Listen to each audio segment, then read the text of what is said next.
Hey guys, I thought I would throw up some more updates about what's going on. I've got my parosmia all taken care of. I have, I'm able to eat about 80% of what I normally could before. Um, Other than that, one thing that I have really learned that has helped me when people ask me to do something like a friend or a family member, and it's more of like a favor to them or something that, you know, whatever it is, like, hey, can you pick up my kid from this? Or can you help me out with this? Here's something that I do. It's three things. So I first ask myself, am I emotionally able to do this? Yes or no? Am I physically able to do this? Yes or no? And am I mentally able to do this? Yes or no? If it's a yes across the board, I can do it. Picking up a friend's kid or whatever. If it's a no, and it can just be in one area, maybe it's mental energy. Maybe I don't have the mental energy to deal with it, or the emotional, or maybe I physically can't do what they're asking. Then I say no. And if it's no in one area, it's no across the board. And this has really helped me to prioritize, like my mental energy, my physical energy, my emotional energy. And so that way I can make sure that I am keeping enough in my mental energy or energy for everything throughout the day and seeing what is available for me and if I'm able to do things or not, if I'm able to help out. And a lot of times I can't. And you know what? There's no excuse for it. You don't have to give excuse. I usually over explain and try to give reasons why, and there's not a reason. You don't have to give a reason. It could just be a straight no, like, no, I can't do that today, but maybe the next day you're able to, you know. So that's one thing that I do now. Let's see what else has helped me. Really being aware of like what's going on with my mind and my body has really helped me as well. And I've noticed that it seems to give me more mental energy, mental clarity, stuff like that. The other thing is, some days I do have totally off days where I am just either I haven't slept for a while because of insomnia, or I I'm just really foggy brain. I cannot focus. And on those days, I just take a rest day. I just chill out. Maybe I'll watch a movie. Maybe I'll go for a walk. I really just try to let my body tell me what's going on and listen to it and give it what it needs. And I feel like that has really, really helped me in my life. And I'm trying to even teach my own kids about this and other people that I've talked to about this as well. So that's something else that has helped me. I have been trying medications. I do have one for sleep. For sleep, one thing that I have figured out is I do 3 weeks on, 1 week off.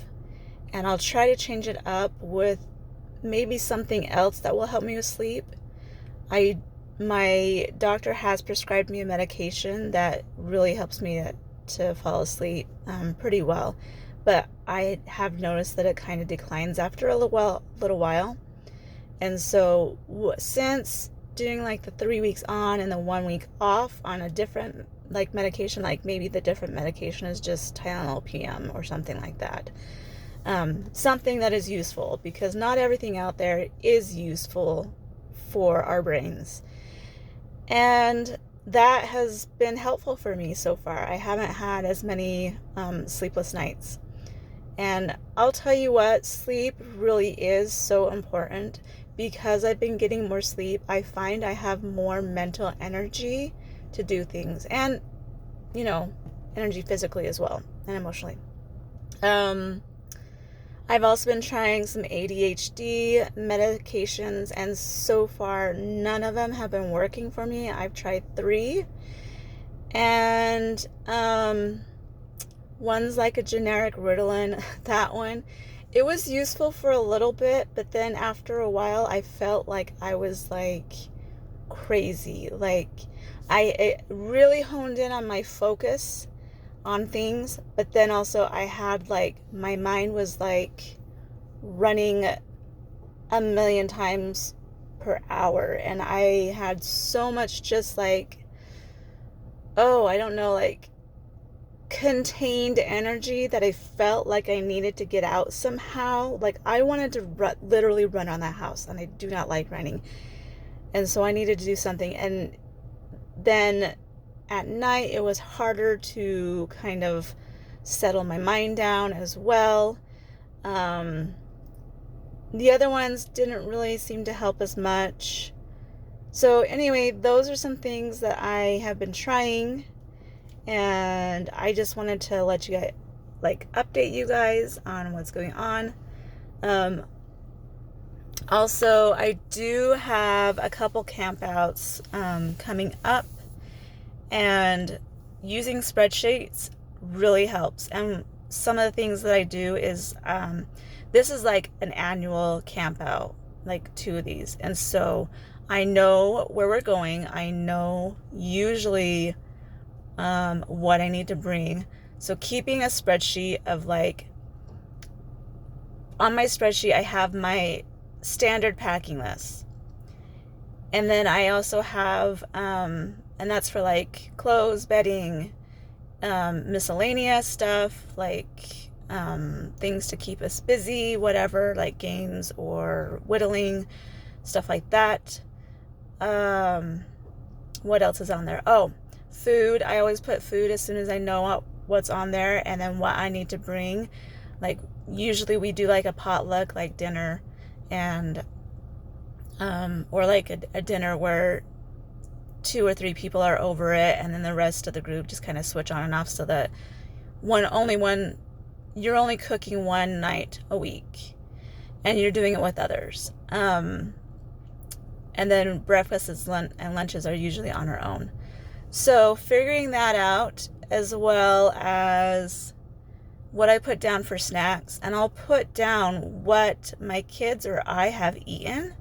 Like say I bring like a box of like 40 granola bars for the week, and I'll put down what was left. Like one time my kid asked for goldfish. Did he eat the goldfish at all that week? No. So maybe I don't need a huge container or a huge box. Maybe I need a little bit smaller. And I keep those notes on what I need, what I used, what I forgot, because we always forget stuff, what I forgot and what I need. Any repairs that need to be done on like our tent ripped this last trip, and so I need to repair that before this next one. And just keeping track, and that way as I look back to the last year, I can say, okay, well, this worked out really well, this was like a hit, this one did not work out well, let's change this up and see what happens this year. And that has really helped me to be able to do camping basically on my own, because my husband doesn't come camping with us. He's usually working, and it's usually just with friends that from a class that he doesn't really know. And so the first time, it was like 3 years ago that I went camping with these guys, these friends, and I felt so overwhelmed. I overpacked so much stuff, so much food that we did not touch. Food went bad in the cooler because learning about coolers and stuff like that. Like I really, like, all the camping that I've done in my life was done for me by somebody that was older, but now it's my time. I need to take responsibility. Also need to teach my kids. I do not pack for them. No.